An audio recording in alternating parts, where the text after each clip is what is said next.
वाला हूँ, जिसका नाम है नॉर्थ ईस्टर्न इंडिया यानी कि उत्तर पूर्वी भारत। इस सीरीज में हम एक एक करके हर एक राज्य के बारे में बात करेंगे जो नॉर्थ ईस्ट में पड़ता है, और स्पेशली बात करेंगे उसके इतिहास और भूगोल के बारे में, क्योंकि ऐसा कई बार होता है कि इस हिस्से का जो भूगोल है वो बच्चों को याद नहीं रहता या समझ में नहीं आता है, और जिसकी वजह से वो बहुत से ऑब्जेक्टिव छोड़ देते हैं।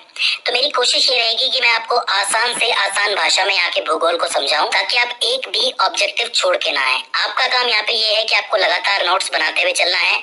इसके अलावा इसकी जो पीडीएफ है वो हम अपने टेलीग्राम चैनल पर अवेलेबल करवा देंगे। तो बिना किसी देरी के हम टॉपिक को शुरू करते हैं।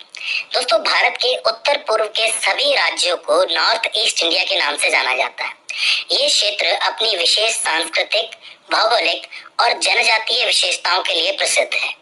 अब यूं तो उत्तर पूर्व में 7 प्रमुख राज्य माने जाते हैं, जिन्हें 7 सिस्टर स्टेट्स के नाम से जाना जाता है, मतलब 7 बहनों के नाम से जाना जाता है, जिनका नाम है अरुणाचल प्रदेश, असम, मेघालय, नागालैंड, मणिपुर, मिजोरम और त्रिपुरा। लेकिन मैं आपको बता दूं कि नॉर्थ इंडिया में सिर्फ ये 7 राज्य ही नहीं गिने जाते हैं, बल्कि एक 8वां राज्य भी गिना जाता है, जो कि है सिक्किम, जो कि यहाँ पड़ता है। सिक्किम पहले सिक्किम के साम्राज्य के नाम से फेमस था, आपको पता होगा, और 1975 में इसका भारत में विलय हुआ था। इसीलिए इसको भी नॉर्थ ईस्टर्न इंडिया का पार्ट माना जाता है। ऑब्वियस सी बात है, ये बिल्कुल उनके साथ ही हो जाता है, सटा हुआ ही हो जाता है। तो इसे भी हम नॉर्थ ईस्ट इंडिया के अंदर गिनेंगे और इसकी बात भी करेंगे। तो कुल मिला के हम पढ़ने वाले हैं 8 राज्यों को। अब चूंकि उत्तर पूर्वी भारत में एंटर करने के लिए सबसे पहले हमारे सामने आसाम आता है, तो इस वीडियो की शुरुआत भी हम आसाम राज्य के साथ करने वाले हैं। ये आपके सामने आपको आसाम राज्य नजर आ रहा होगा। मैं आपको बता दूं कि आसाम की जो राजधानी है वो दिसपुर है, और ये अपनी चाय, रेशम उत्पादन, पेट्रोलियम और जैव विविधता यानी कि बायोडायवर्सिटी के लिए मशहूर है। अब ऐसा इसलिए है क्योंकि ये हिमालय से सटा हुआ है, काफी सारा हिमालय का हिस्सा यहाँ आता है, यानी कि नॉर्थ ईस्टर्न हिमालय जिसको आप कहते हैं, उत्तर पूर्वी हिमालय। इसी वजह से यहाँ की जैव विविधता बहुत अच्छी है। अगर आप पूरे उत्तर पूर्व के नक्शे को ठीक से देखोगे तो आपको देखिएगा कि आसाम का जो आकार है वो वाई आकार जैसा है, जो लेफ्ट की तरफ देख रहा है। तो आसाम को पहचानना आसान हो जाता है इस आकार की वजह से। वाई आकार आपको नजर आ जाए जो कि लेफ्ट की तरफ देख रहा है, तो इसका मतलब ये आसाम है।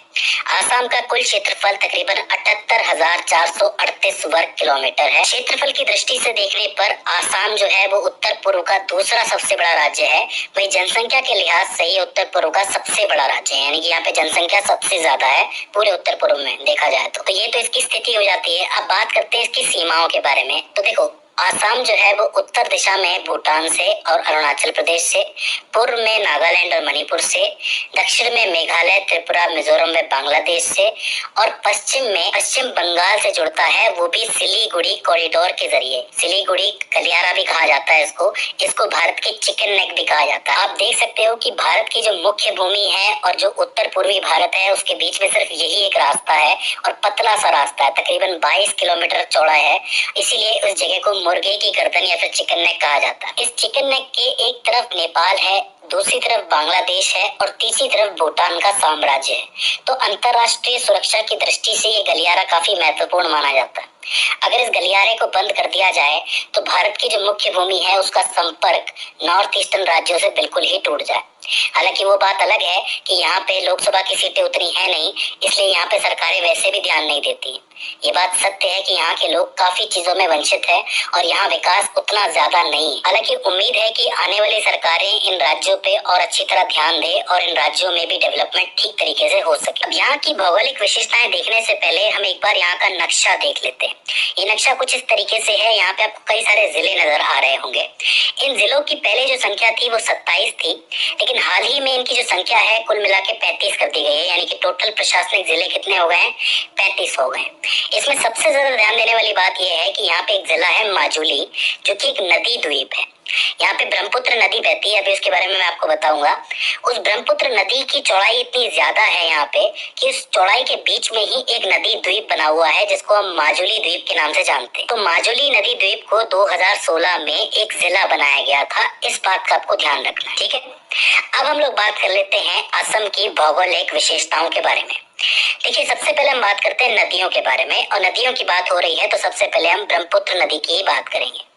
देखिए, आसाम की सबसे प्रमुख नदी मानी जाती है ब्रह्मपुत्र नदी, जो आसाम राज्य के मध्य से होके गुजरती है, मतलब बिल्कुल बीच में से होके गुजरती है। इस नदी के आसाम में आने की वजह से आसाम की जो सिंचाई है और साथ ही जो जलवायु है वो काफी हद तक प्रभावित होती है। सिर्फ एक नदी पर काफी ज्यादा डिपेंड करता है आसाम, इसलिए इसको जरूर याद रखना। ब्रह्मपुत्र नदी तिनसुकिया जिले में सबसे पहले प्रवेश करती है, यानी कि आसाम का एक तिनसुकिया जिला है, यहीं पर सबसे पहले ब्रह्मपुत्र आती है और यहीं पर आती है लोहित नदी। एक लोहित नदी होती है जो सीधे आके ब्रह्मपुत्र में मिलती है, इसकी सहायक नदी है, तो यहाँ पे आते ही मिल जाती है इससे। तो पूछा जाता है कि जब ब्रह्मपुत्र आसाम में घुसती है तो सबसे पहले कौन सी नदी इससे आके मिलती है? लोहित नदी मिलती है। इससे थोड़ा आगे चलने पर एक शहर आता है जो तिनसुकिया जिले में ही है, जिसका नाम है डिब्रूगढ़। डिब्रूगढ़ का नाम आप जरूर याद रख लेना, क्योंकि ब्रह्मपुत्र नदी के किनारे जो पहला महत्वपूर्ण शहर है वो डिब्रूगढ़ ही है। अब डिब्रूगढ़ से आगे नदी बढ़े उससे पहले आप थोड़ा सा पूर्व में आ जाओ, तो पूर्व में आपको डिगबोई मिलेगा। एक तो मिलेगा दिहिंग पटकाई नेशनल पार्क, जो काफी जरूरी है, जिसको आप उद्यान के नाम से जानते हो, काफी जरूरी हो जाता है।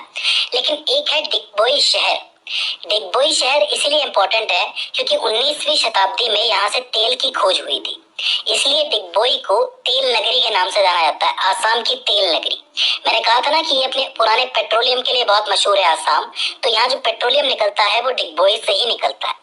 ये जो डिगबोई है इसके आसपास का एरिया काफी जरूरी हो जाता है। तो तिनसुकिया जिले में 4 महत्वपूर्ण चीजें हो जाती हैं। पहला तो लोहित नदी जो है वो ब्रह्मपुत्र से आके मिलती है। दूसरा ये है कि डिब्रूगढ़ एक इम्पोर्टेंट शहर है जो तिनसुकिया में ही। थोड़ा नीचे जाओगे तो आपको दिहिंग पटकाई नेशनल पार्क मिलेगा और उससे थोड़ा साइड में जाओगे तो आपको डिगबोई शहर मिल जाएगा, मतलब डिगबोई शहर के अंदर ही है पार्क, और वहां हुई थी पेट्रोलियम की खोज, यानी कि तेल की खोज। तो ये 4 जरूरी चीजें, लोहित नदी, डिब्रूगढ़, दिहिंग नेशनल पार्क और डिगबोई शहर। ठीक है, वहां से पेट्रोलियम निकलता है, तो इसे आपको याद रखना है। इससे आगे जब ब्रह्मपुत्र नदी बढ़ती है तो इसकी गहराई 38 मीटर से 120 मीटर तक हो सकती है।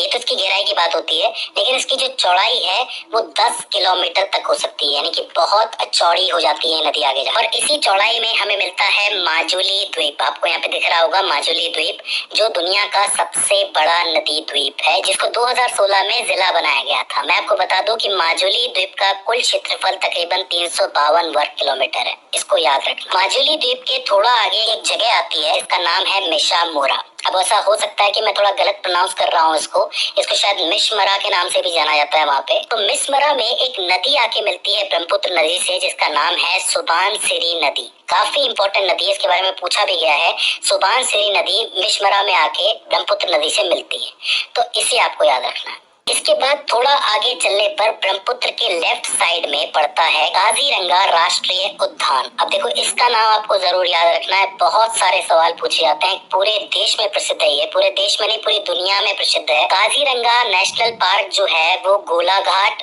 और नावांग, 2 जिले हैं यहाँ पे, गोलाघाट और नावांग, इन दोनों जिलों को मिला के बनता है। काजीरंगा राष्ट्रीय उद्यान जो है वो काफी बड़ा है और जो ब्रह्मपुत्र नदी है वो इसके अंदर से होके बहती है, पूरी नहीं, थोड़ा सा नदी का भाग इस काजीरंगा राष्ट्रीय उद्यान से होके बहता है। तो इस चीज को आपको याद रखना है। काजीरंगा राष्ट्रीय उद्यान को भारतीय गेंडों का घर कहा जाता है। यहाँ पे गेंडे रहते हैं, भारतीय गेंडे, जिनका एक ही सिंग होता है, इनको एक सिंग वाला गेंडा भी कहा जाता है, वो यहाँ सबसे ज्यादा पाया जाता है। मैं आपको बता दूं कि इस एक सिंग वाले गेंडे का जो सींग है इसकी तस्करी की जाती है, क्योंकि इसकी मदद से दवाइयां बनाई जाती है। तो ये एक बहुत जरूरी प्रजाति हो जाती है जिसके विलुप्त होने का खतरा भी रहता है, इसलिए इनको संरक्षित किया जाता है इस पार्क के अंदर। तो भारतीय गेंडा कहाँ पाया जाता है? काजीरंगा राष्ट्रीय उद्यान में पाया जाता है। इस दुर्लभ प्रजाति के कारण ही ये जो काजीरंगा नेशनल पार्क है इसको यूनेस्को ने विश्व धरोहर स्थल की उपाधि दी है, यानी कि वर्ल्ड हेरिटेज साइट। तो ये काफी जरूरी हिस्सा हो जाता है। साल 2006 में इस राष्ट्रीय उद्यान को एक टाइगर रिजर्व बनाया गया था। पूछा जाता है कि टाइगर रिजर्व कब बनाया गया था, तो 2006 में बनाया गया था। टाइगर और भारतीय गेंडों के अलावा यहाँ पर हाथी, पानी की जंगली भैंसे, बारहसिंगा और पक्षियों की कई सारी प्रजातियां भी रहती है। तो यहाँ की जैव विविधता काफी अच्छी है। यहाँ से जब ब्रह्मपुत्र आगे जाती है तो 2 महत्वपूर्ण शहर और आते हैं। एक आता है तेजपुर और उसके बाद आता है गुवाहाटी। मैं आपको बता दूं कि गुवाहाटी को असम की वाणिज्य राजधानी यानी कि कमर्शियल कैपिटल कहा जाता है। आपको पता है, क्योंकि यहाँ पे सबसे ज्यादा व्यापार होते हैं। और दूसरा क्या है कि IIT गुवाहाटी भी यहीं पे मौजूद है, तो काफी जरूरी जगह हो जाती है। और इसके बाद जो ब्रह्मपुत्र नदी है वो बांग्लादेश चली जाती है। आसाम की जो दूसरी जरूरी नदी है वो है बराक नदी, जो कि तकरीबन 900 किलोमीटर लंबी है, लेकिन भारत में सिर्फ उसका 564 किलोमीटर ही बहता है। मैं आपको बता दूं कि मणिपुर के सेनापति जिले के अंदर मणिपुर की कुछ पहाड़ियां पाई जाती हैं, वहीं से इस नदी का उद्गम होता है, जो एक लंबा रास्ता तय करके आसाम पहुंचती है और कुछ दूर तक ये आसाम और मणिपुर की सीमा पर भी बहती है। बराक नदी जब आगे जाती है तो आगे जाके ये दो नदियों में टूटती है, एक सुरमा नदी और एक कुशियारा नदी। लेकिन जब गंगा डेल्टा में मिलने की बात आती है तो ये दोनों धाराएं वापस मिल जाती है और मेघना का रूप ले लेती है। आपको पता है कि गंगा डेल्टा के अंदर ब्रह्मपुत्र भी जाती है, गंगा भी जाती है और मेघना भी जाती है। तो बराक नदी पहले सुरमा और कुशियारा नदी में टूटती है, विभाजित होती है और आगे चल के वापस से मिल जाती है और मेघना नदी में कन्वर्ट हो जाती है। तो ये चीज आपको याद रखनी है। तो दो इंपॉर्टेंट नदियां हो जाती हैं, एक तो ब्रह्मपुत्र है ये जो सबसे जरूरी है, जिसके आसपास की काफी चीजें मैंने आपको बता दी हैं, और इसके अलावा एक बराक नदी। नदियों और राष्ट्रीय उद्यान के अलावा जो आसाम की भौगोलिक विशेषता है वो है यहाँ की पर्वत और पहाड़ियाँ। यहाँ की एक बहुत ही इंपॉर्टेंट पर्वत और पहाड़ियां हैं जिसका नाम है कार्बी आंगलोंग। हो सकता है कि मुझसे प्रोनाउंस करने में थोड़ी सी गलती हो जाए, तो इसके लिए मैं आपसे क्षमा चाहूंगा। कार्बी आंगलोंग जो है वो एक पठार है जो कि एक जिले में मौजूद है जिसका नाम है कार्बी आंगलोंग, जो कि आसाम के बिल्कुल मध्य में मौजूद है। मैं आपको बता दूं, इसको कार्बियों की भूमि के नाम से भी जाना जाता है और आसाम के दिल के धड़कन के नाम से भी जाना जाता है। याद रखना, आसाम के दिल की धड़कन या फिर कार्बियों की भूमि, वो इसलिए क्योंकि ये आसाम के बिल्कुल मध्य में है और काफी जरूरी हिस्सा है। पर्यटन के लिहाज से भी देखा जाए तो ये जगह बहुत अच्छी है, पर्यटक जो है इसको देखने के लिए आते हैं। वैसे तो माजुली द्वीप भी जाते हैं और यहाँ भी आते हैं। इसके अलावा यहाँ पे बहुत सी वनस्पतियां पाई जाती हैं जो कि काफी दुर्लभ हैं, और जीव भी पाए जाते हैं जो कि लुप्त होने की कगार पे हैं। इसके अलावा एक मेघालय की पहाड़ियां और हैं जो कि दक्षिण आसाम के नजदीक में पाई जाती हैं। ये इसलिए जरूरी है क्योंकि यहाँ से कई सारी ऐसी नदियां निकलती हैं जो बड़ी बड़ी नदियों की सहायक नदी है। तो अपने आप में ये पहाड़ियां बहुत जरूरी हो जाती हैं और यहाँ के जंगल भी बहुत जरूरी हो जाते हैं। तो ये एक और विशेषता हो जाती है यहाँ की। इसके अलावा मैदान तीसरी जो विशेषता है। अब देखो, ब्रह्मपुत्र नदी इतनी बड़ी नदी यहाँ से निकल रही है तो ब्रह्मपुत्र का अपना मैदान भी होगा, क्योंकि आपको पता है कि कोई भी नदी जहाँ से निकलती है वो उस जगह का विस्तार करते हुए चलती है। तो ब्रह्मपुत्र का मैदान जो है वो आसाम के लिए काफी मुख्य भूमिका निभाता है आसाम के विस्तार में, तो इसे आपको याद रखना है।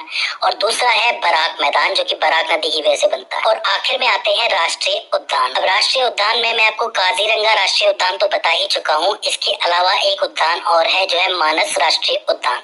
इसके बारे में भी सवाल पूछा जा चुका है। मैं आपको बता दूं कि मानस राष्ट्रीय उद्यान को भी विश्व विरासत स्थल के रूप में पहचान दी गई है, तो ये भी काफी जरूरी है, काजीरंगा और मानस। इसके अलावा कुछ एक और हैं जैसे कि नामेरी हो गया, डिब्रू साइखोवा और ओरेंग राष्ट्रीय उद्यान, ये भी काफी जरूरी है। तो इन पांचों का नाम आपको याद रखना है, काजीरंगा से लेके ओरांग तक। तो आई होप आपको सारी भौगोलिक विशेषताएं समझ में आई होंगी आसाम की। दोस्तों, मैंने कोशिश की है कि मैं आपको ब्रह्मपुत्र नदी के माध्यम से और थोड़ा अलग तरीके से भी सारी भौगोलिक विशेषताएं बता सकूं। अगर आपको हमारी ये सीरीज पसंद आए तो आप हमें अगले नॉर्थ ईस्टर्न स्टेट यानी कि उत्तर पूर्वी राज्य के बारे में बता दीजिए।